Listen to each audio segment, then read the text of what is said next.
The following program may contain subject matter and language suitable for mature audiences. Viewer discretion is advised.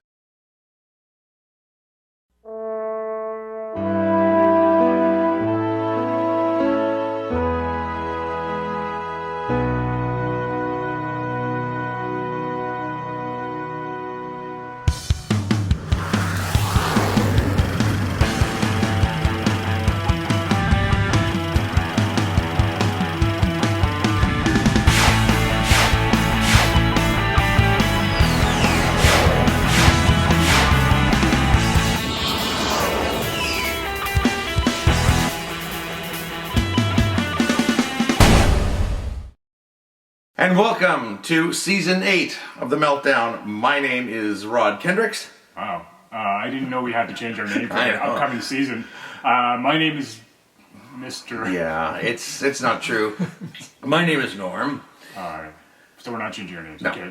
In that case, given that there's no name changes, my name is still Jeff. Right, and this is Season 8 of the Meltdown, episode number 1. And today we are talking about where credit is due.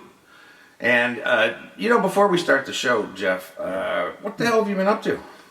I've been doing a lot of theater, actually. You've been doing theater, okay. I believe that the last time we recorded an episode of The Meltdown, I hadn't even appeared yet in Scary Poppins, which went up at the Gladstone. It was quite a successful show, Right. Directed by Brett Kelly, great guy. Yeah, good friend of ours, yeah. Good friend of, you've known Brett for many years. Many years, yeah. That show went really well. That was at the Gladstone, and then I did a show called Timmy the Dog Disappears with Oh. Black Sheep Theater. Dave Dawson runs Black Sheep. Right. Dave is searching for it, but they're also caught up in their own lives, but also caught up in, like, character A is caught up with the play, and then he realized his hearing was going, and then got really sad. Yeah. This is everyday life. Like, this is like this. Yeah, people, and not to make light of depression. I mean, Yeah. that I've been lucky enough to be part of in the recent past. Yeah. Well, thanks for asking. I've just been working. You always just come out of an argument. That was an argument. Well, you do come out of an argument, but you come out of what I say so well. I don't even have to cue you. so that's why I didn't say. And what have you done, Norm? Because you were very eloquent in terms of just coming out of what I'm saying. Not so much and today. just letting it flow. So that's why I didn't say.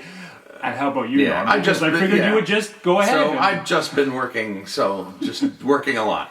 Just working. Okay, well that's important. Yeah, so Work is good. it's been fun, and I've had some fun researching the shows. Yeah.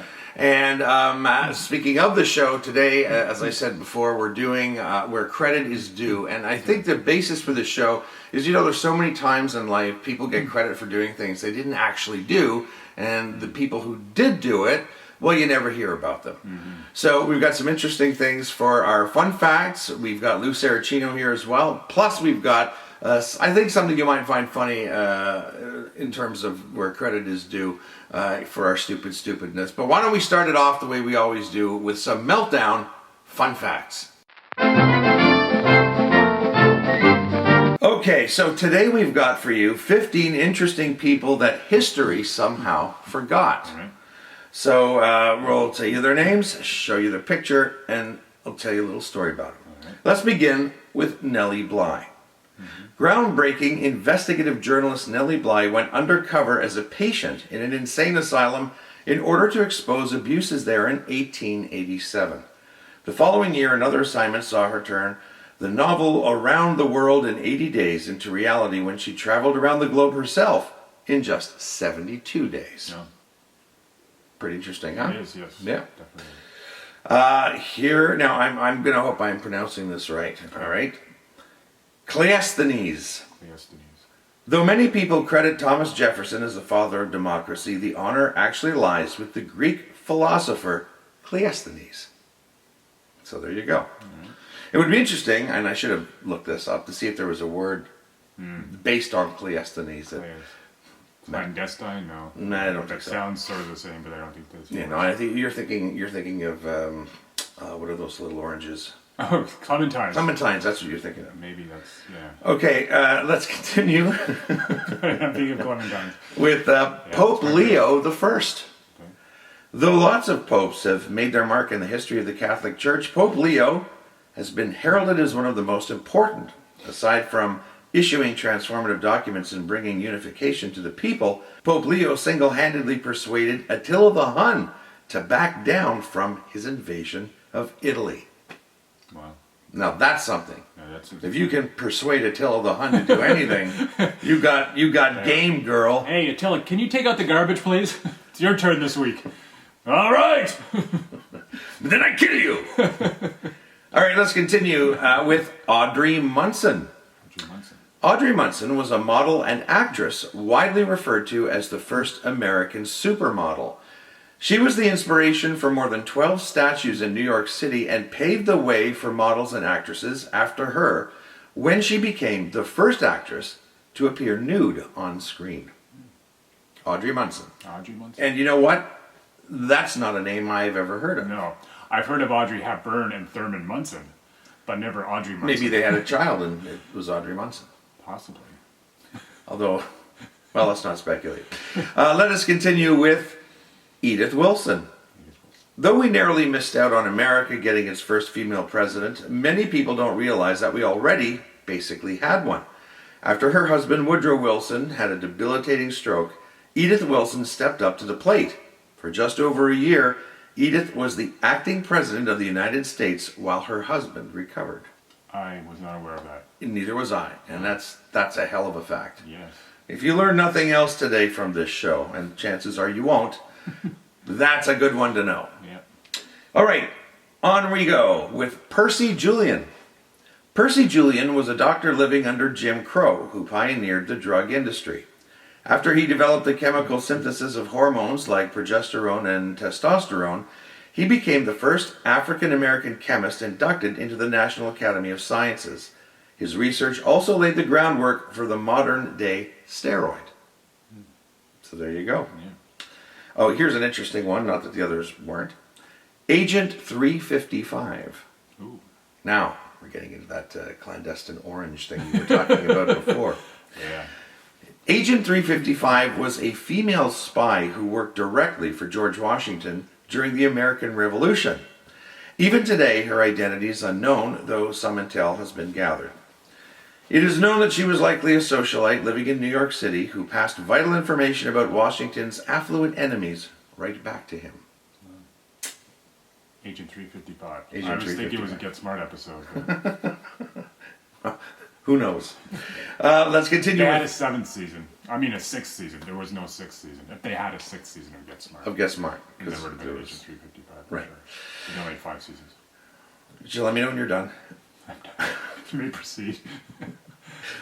All right. What do you do this summer? What I do? Not much. Although I should have mentioned. Yeah, we always look forward to our deck at the summertime. Yes. But it was atrocious. Had to go out there and do a lot of work and get rid of weeds and trim bushes and stuff like that. And then we would sit and enjoy the deck. Had some nice days with some beer and some baseball. That's good. Yeah. So we continue with someone else that history has probably forgotten, Mary Anning. Mary Anning was one of the first female paleontologists who specialized specifically in the Jurassic era. Her most important discovery was that of an ichthyosaur skeleton, the first one ever to be correctly identified. So there you go. Continue with Sybil Ludington. That's a nice British name, eh? Ludington. Announcing Mr. and Mrs. Ludington. Sybil Ludington. Everyone knows about the midnight ride of Paul Revere, but did you know that he wasn't the only one riding at midnight? At the age of 16, Sybil Ludington rode with Revere to alert the townspeople to the arrival of the British forces. Often left out of the Revere story, Sybil rode twice as far as Revere and did it riding side saddle. So I don't know if you've ever ridden side saddle. No, I have rode a horse. Yeah, so have I. Yeah, I think we've all done the horse Archie thing. Bunker never did. That's true. But he was a fictional character, but yeah. he mentioned that was one of his regrets. Never riding a horse. I love horseback riding. Unfortunately, I'm terribly allergic to horses. Like if I touch one and then I touch my face, hives everywhere. It's horrible. Here's a name that you have heard of, Jeff. I'm gonna take a shot that you have. Hedy Lamarr. Oh, of course. Now, Hedy Lamarr. Hedy Lamarr, big star in the 40s, very intelligent person. Well, I'm not surprised she's on this list. And of course, they satirized her name, so to speak, in Blazing Saddles, Hedley Lamarr, Hedley which apparently Lamarr. she wasn't too happy about. Probably not. But Hedley Lamarr, I know of her, yes. Well, listen to this, Jeff. Hedley Lamarr. Yeah. Hedley Lamarr may have gotten her start as an actress, but her real legacy is much more important.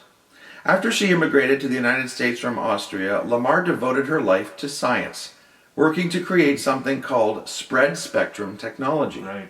the precursor to modern-day Bluetooth and Wi-Fi. I mean, just imagine that. Yeah. Just imagine that in those days, having even the thought of something like that. You know what I'm saying? Like, that's incredible. Incredible to me. I knew she was an intelligent person. Yeah. So yeah, that is definitely fascinating. Yeah. Yeah, very fascinating. That's the one fact you should remember from this show. Forget all the other ones. Well, they're important. The other ones are important as well. All right, here's another one. This is another one that another person in history possibly had forgotten. Qing Shi. Qing Shi was a Chinese prostitute who ended up taking over her husband's fleet and becoming the most successful pirate lord in history. So there you go. You know, I guess she just wanted more of life. I suppose. Have you heard of Annie Edison Taylor? No. Okay. Annie Edison Taylor was a teacher who in 1901, on her 63rd birthday, became the first woman to survive a trip over Niagara Falls in a barrel. After she was finished out of the water, she told reporters that she would caution anyone against attempting the feat. I'm not surprised. And now let's move on to Violet Jessup. Violet Jessup was a steward who worked for the White Star Line in the early 1900s. She was aboard the Titanic when it sank and survived. What makes her story more interesting than the rest of the survivors? She was also aboard the Titanic's two sister ships, both of which sank, and both of which she survived. Wow. So there you go. 3 for 3. Can't get the unsinkable Molly Brown. Do you remember that movie with You know what? Debbie Reynolds? That's one of it's on TCM all the time. Oh, you gotta watch it. And I'm a big Debbie Reynolds fan. It's Yeah. just one of those movies that's just slipped through the cracks. You gotta watch in terms it, Jeff. of me. It's a good movie. Yeah, I mean, I watch at Yeah. least one movie a week that I've never seen before. Yeah, watch that one. And I still have. I don't know. It definitely interests me. I'm a big Debbie Reynolds fan, so I will make a point of seeing it soon. Watch a movie called It Started With a Kiss with Glenn Ford. Oh, Have yeah. you seen it? I know of it. You know of it? Watch it because you will see in that picture... the Batmobile. Yeah, not the Batmobile. What became the Batmobile. Okay, what became the Batmobile. Yes. It was a 1956 Lincoln... I can't remember. It was a concept car, Futura. The Lincoln Futura. Okay. I think it was 1956. Yeah. Don't quote me on that. Okay. But it's white, and it's got the bubble glass, Yeah. the bubble windshield, but not all the fancy other stuff. Doesn't have the fins or the saw on the You can front. watch the trailer on TCM right now for It Started With a Kiss. And you'll see it. You'll see a clip of Yeah. what eventually became the Batmobile. Very cool. Yes. Glenn Ford, who was Canadian. I believe he's born in Glenford, Ontario. I'm not making that up. I think that's where he got his name. His actor's name. Oh yeah. Yeah. TCM website, on the TCM website, it says Glenn Ford was born in Ontario, Quebec, Canada. Yeah. You well, might want to it's correct that. obviously an Maybe he's American, born so- right on the border. Yeah. Right on the Ottawa River. They were on a boat. His mother gave birth. I don't know. Okay, here's our second last person that history may have forgotten. Margaret Howe Lovett. Margaret Howe Lovett was the research assistant to Dr. John C. Lilly, who set out on an experiment to prove that dolphins could be taught English. While the experiment ultimately failed, it resulted in Margaret living in close quarters with a dolphin for almost 2 months. Now, what it doesn't say is, what kind of relationship did they have? Did she do all the cooking? Did they fight? Yeah, well, typical relationship. You got to share the work. Yeah. Probably an odd argument. Knowing dolphins, I mean... If you can teach dolphins to speak English, can you teach them to speak French? Like, is it limited just to English? Can you speak dolphin? Well, I can do fake dolphin. Do it. I think you just insulted me. Yeah, No. you'll never know what it is unless I tell you. I'll tell you someday what I... No, I didn't insult you. Well, maybe I insulted you inadvertently, but not intentionally. Now, what I intentionally did there was I gave Jeff some room to just go on and on and on so that I could look at this name and try and pronounce it properly. For our last person that history may have forgotten, Right? Lyudmila Pavlichenko. Oh, yeah. Lyudmila Pavlichenko was a sniper for the Soviet Red Army during World War II. With 309 credited kills, she is considered one of the top military snipers of all time and the most successful female sniper in all of history. So there you go. Did you notice a theme for most of these? Almost all of these people were women. Exactly, yeah. Yeah, sorry, go ahead. No, I was just going to say, and that's phenomenal. That's amazing, because usually when we talk about, great inventions or the best this or the best that, right? People are always, throwing out a man's name, right? That's just the way it is. Yeah, well, because of sexism. Because people have conveniently left women out of the picture. Well, I'm sure men have been responsible for that. It's like, well, yeah. I mean, I didn't know this until recently, that actually there were basically more women filmmakers, as I understand it, in the early days of filmmaking, and filmmaking was thought to be sort of just a sort of a cheap art, it's not worth much. And then when people started discovering the value of filmmaking, and that you could actually tell stories by filmmaking, suddenly women were pushed aside, and men took over, because now it was a noble art. Well, it's always been a noble art. Including in the early days when as far as I understand it, women were mainly filmmakers. There weren't that many male filmmakers in the early days. That's why I love the Google Doodles that often pop up. The little... Yeah, they often talk about women that have accomplished this or accomplished that, and I'm like, how come I don't know about... And we both know our history. We both... we know a lot of things, and yet there's stuff like I'm always discovering, like, wow, how does this woman not better know? You know, why was her memory of what she accomplished, why was that suppressed? So yeah, it's great that history or herstory, is being rediscovered, and that these women aren't given proper credit. And of course, there's some men mentioned in it as well, as they should be if they deserve credit. Yeah. But you know what? Maybe what they should do is coin the word theirstory. Theirstory. And maybe, and I'm being serious, maybe one day we'll reach a point in our civilization where men and women just naturally are given equal time for everything, and it isn't even a thought that one should be mentioned, one shouldn't. Anyway, I found those very interesting. One of my favorites was the Hedy Lamarr clip. That to me, that story is amazing. And Wi-Fi and Bluetooth, we use that all the time now. It's like it's everything. So thank you, Ms. Lamarr. Thank you. Now, what should we do? Oh, I know. How about a little bit of comedy? The Meltdown Minute with Lou.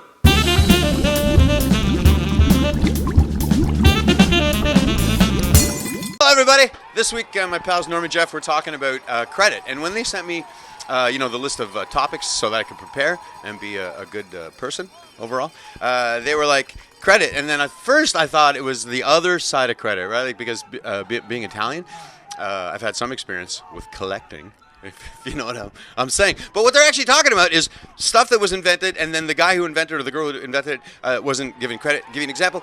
Guglielmo Marconi, one of my people, actually invented the telephone before Bell. So fuck you, Bell. That's what I gotta say. Unless they're watching, in which case, if you want to sponsor the show, that would be awesome. Also, so this is what the dude did. He builds a tower in Newfoundland. So already, an unknown Italian guy building a tower in Newfoundland didn't raise any bells. No alarms there. That's a bit weird. And then they did the beep-a-dee-beep or whatever. And then he was like, hey, it's a me, Guillermo. And then his mom or whoever was on the other side. But there's lots of examples of those is what I'm trying to tell you. Another one, Trojan horse. Not a lot of people know this. Trojan horse, actually invented by an Italian guy, but it was a Trojan leg of prosciutto. They tried the Trojan provolone ball, but that did not... I mean, it was easier to get in through the gate of the castle, admittedly, and less salty, probably. Prosciutto! Thank you very much, Lou. And now for some Meltdown stupidness. Okay, here we go. From the It May Not Be Saving Lives or Rocket Science, but This Girl Got Game department. And here we have uncredited awards that Beyonce should have received in 2014. So, from our fun facts, take all of those incredible facts and some of the amazing things people did with their lives, and then have a listen to this. Over the course of her career, Beyoncé has received several awards for impeccable artistry in the music industry. The multi-talented songstress has won approximately 474 awards in total and has been nominated for over 500 awards, both individually and with Destiny's Child. Beyoncé was Time's most influential person in 2014 and has also been ranked in Forbes' most powerful celebrities. Now, amidst all of her accomplishments, there is definitely more recognition that she deserves, being as big a force in the music industry as she is. If the Bay Hive were to have an award show of its own, here are some of the awards that Beyoncé would win. And Jeff, while we're going through these, and there's just a few of them, I want you to think to yourself, would I have been nominated for this? Number 1, Best Dressed Award. Me, no. Beyoncé does not get nearly enough credit for her amazing ensembles that she throws together. Yeah. Here's another one, Best Ride or Die Award. I think I'd win, because my wife is my ride or die. With all the media and gossip that they see every day, it's amazing how Jay and Bay stay afloat and so in love. Beyoncé is definitely riding shotgun for the long haul. Good for you, Beyoncé. Here's another award, the Best Off-Guard Photos Award. I would absolutely not be nominated. Anyway. We can't tell whether they're planned or not, but they're hot. Here's another one, the Best Social Awareness Campaign Award. King Bay is the ultimate feminist when she wants to be. In fact, so is Justin Trudeau. Here we go. Best Pick Stitch Award. You know what a pick stitch is, Jeff? I've heard the term. Well, it's one of these stupid things now where you don't just have a picture, but you have 3 pictures like taken in succession that are stitched together. I see. And, you know, It's a little cartoon. to win one of those, I don't know what I would do if I won this. Best Pick Stitch Award, of course, goes to Beyoncé. She always slays in her triple pick stitch photos. Wow. Wow, I'm telling you, man. It's not a cure for cancer, but it is Best Pick Stitch. Yeah. Best Baby Hair Award. Beyoncé got that good. Obviously, I didn't write this. Nor did Jeff. I barely know what you're talking about. Exactly. Here's another one, the Best Mommy-Daughter Duo Award. Although we seldom see Blue's face, we constantly see how much of a good mother Beyoncé is to her little one. Great. Yeah. As soon as I'm done reading this list, I gotta go throw up. Best Performance Fits Award. Costumes or outfits, Beyoncé always brings something fresh and innovative to her performance wear. Here's another one. Maybe I would be nominated for this. Maybe you would, Jeff. The Best Hair Award. Yeah, I could win that one. Yeah, totally. Flawless Curls are the only one who rocks this color to the fullest. So, because you don't have color, you don't. Yeah, I have to have color in my hair. Here's one, Jeff. Tell me what this means. I know what it means. I want to know if you know. The Best Grills Award. Like she knows how to fry up some food. No. See, in Bay's or Beyoncé's world, grills are those gold things over your teeth, like a grill, like she's. Okay. Anyway, Beyoncé goes trill with her gold grills. Only she can make something as ratchet as this chic. And let me tell you, it is ratchet, Jeff. I can imagine. Yeah. And our last one, thank God, Best Throwback Thursday Award. There's a lot of celebrities who don't participate in Throwback Thursday, like Beyoncé. Her throwbacks were superstar status even before her time. Now listen, I want to go on the record here. So I have nothing against Beyoncé. She was okay in Destiny's Child. Never really listened to her. She's great as a single artist. I mean, you hear her music, right? But I'm not like a huge fan of her. But I don't hate her. No. I just actually thought it was kind of a funny 180 to It is. if you get my drift. Anyway, okay, so that's it for this episode. Gotta say, next episode you must join us because we're going to be talking about Foodies and Other Freaks. And that's the title of the episode, actually. I don't know if you're a foodie, Jeff. I know I like food. I like to go to a restaurant and eat food, not take pictures of it. And sometimes it's really annoying. We were at a buffet not that long ago, and some guy actually had his phone, and he was just walking along the buffet doing this the whole time. And it's just like, dude. That one of those 3 things you talked about? I don't know what he was doing. It's just, he probably just wanted to put it up in his, Instagram and see if anybody would follow him. I said Instagram on purpose because that's how little I care about it. All right, that was fun. We'll see you next week. Food's the topic. Foodies and Other Freaks. Until then, I'm Norm. I'm Jeff. And this has been The Meltdown.